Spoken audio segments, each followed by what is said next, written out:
D'ailleurs, quand les gens de chez Bouygues sont arrivés, nous, on avait toujours les pieds sur le bureau. Et puis les bureaux, c'était un cafarnaum. Tu me montreras d'ailleurs ton pied sur le bureau, là.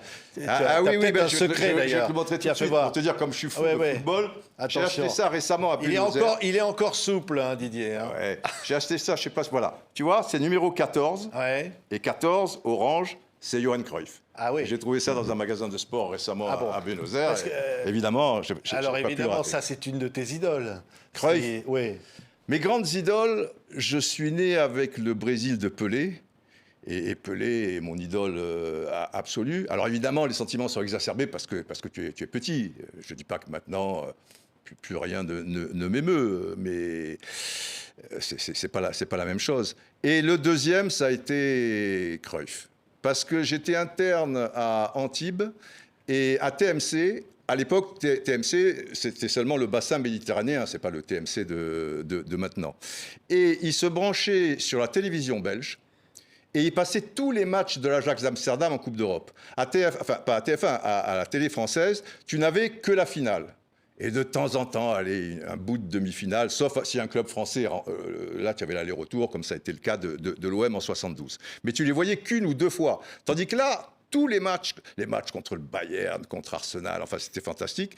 Nous, grâce à TMC, alors on avait le commentaire belge, le monsieur s'appelait Arsène Vaillant, qui était une sommité là-bas en Belgique. Et alors on était mort de rire parce que, je sais pas, le corner c'était le coup de pied de coin, le poteau c'était le piqué. Enfin évidemment, ils avaient leur mot à eux, mais nous, bon, on avait 15-16 ans, ça faisait un triomphe. Donc Pelé et Cruyff. Même Maradona, que j'ai bien connu et de manière intime, comme tu le sais, après avec le syndicat mondial. Que tu as créé, le syndicat mondial. Avec Eric Cantona et Maradona, effectivement.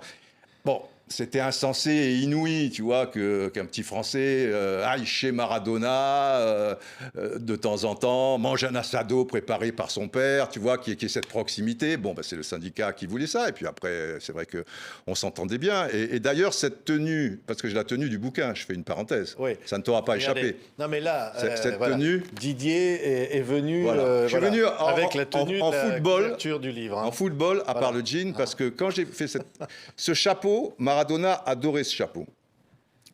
Il m'a vu avec à Rosario, et chaque fois qu'on se croisait, pendant un certain temps, et pas systématiquement, il me disait « Didier, où est ton chapeau ?» Il adorait ce chapeau.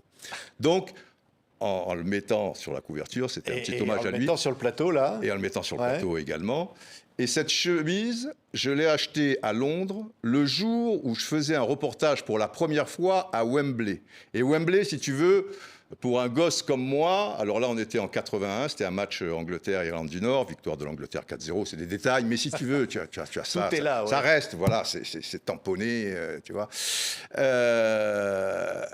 Et ben j'ai acheté, cette chemise, tu vois, Piccadilly Circus, comme j'aurais pu en acheter une autre et tout, elle date de 81, et quand j'ai fait la photo, le photographe m'a dit, tu veux t'habiller comment? J'ai dit, si on fait ça et ça te va? Ah, c'est super, parce que la photo, tu vois, il y a un peu des couleurs, tout ça, le chapeau, il est rigolo. Et un truc. Voilà, ça donnait un petit sens un peu... C'est vrai que c'est toi. Tiens, je vois sur le plateau, tu m'as amené un hippopotame. Alors ça, c'est un peu surprenant. Hein. Alors ça, c'est un hippopotame, oui, effectivement.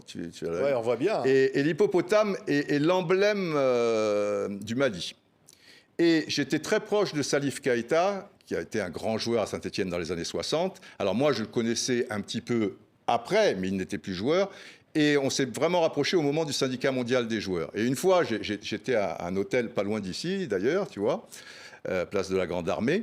Et on discute, on met des choses au point et tout. Et je le laisse, il va dormir, je vais rentrer chez moi. Et hop, il me dit, Didier, je suis dans le couloir. Je dis, qu'est-ce qu'il y a, Salif? Il me dit, viens. Et il me donne, avec un air mystérieux, l'hippopotame. Il me dit, c'est pour toi. Il a été travaillé, ne le quitte jamais, il te protégera. Oh là. Alors tu l'as tout le temps avec toi. Tout le temps. Alors tout le temps. Là, je savais que j'étais en danger dans ton émission, donc j'ai préféré l'amener. Parce que le danger est partout avec toi, Patrick, dans tes questions. Mais de toute manière, depuis, évidemment, j'ai déménagé. Il est toujours chez moi, et si à un moment je ne le vois plus, panique générale, parce que c'est un peu le bordel chez moi, tu vois, et on retrouve l'hippopotame. Et ça, tu as amené un écusson. Alors ça, c'est... Ça, c'est ma vie, si tu veux. Je l'explique dans le bouquin, même si je parais comme ça, un peu écervelé, je suis assez pudique.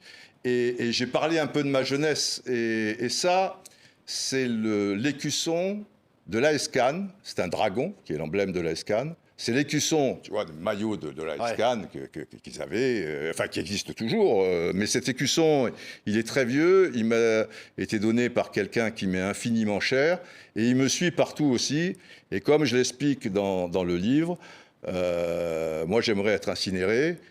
Et avec quelques photos et quelques objets, dont celui-ci. Voilà. Et après, on mettra les cendres à Brazzaville, là où je suis né, au port du Mouret Rouge, là où je gérais la nuit sur les rochers à voir les pêcheurs, au Galoubet, c'est là où j'habitais, pas loin du Mouret Rouge, aux Hespérides, c'était le stade où jouait l'AS Cannes à l'époque. Voilà, c'est le petit triangle cannois qui est important pour moi, qui ce sont mes racines. Et Brazzaville, l'Afrique, évidemment. Mais les 3 premières années, c'est plus que mes racines. Ouais, c'est pas très joyeux ce que j'ai demandé, mais tu l'as dit dans une interview. Tu as même dit ce que tu voulais voir écrit sur je sais pas quoi, la pierre tombale ou je sais pas. Ah, c'est un truc qui dit que l'amour, voilà, qu'est-ce qui compte plus que l'amour? C'est au fond. Oui, l'amour est la réponse, quoi. Ouais. En fait, il y a, je ne sais pas si c'est celle-là que je mets dans le livre, mais il y a une très belle formule de John Lennon qui dit, qui commence et qui dit l'amour, et après il dit, quelle était la question? Voilà, quelle que soit la question, la réponse est l'amour.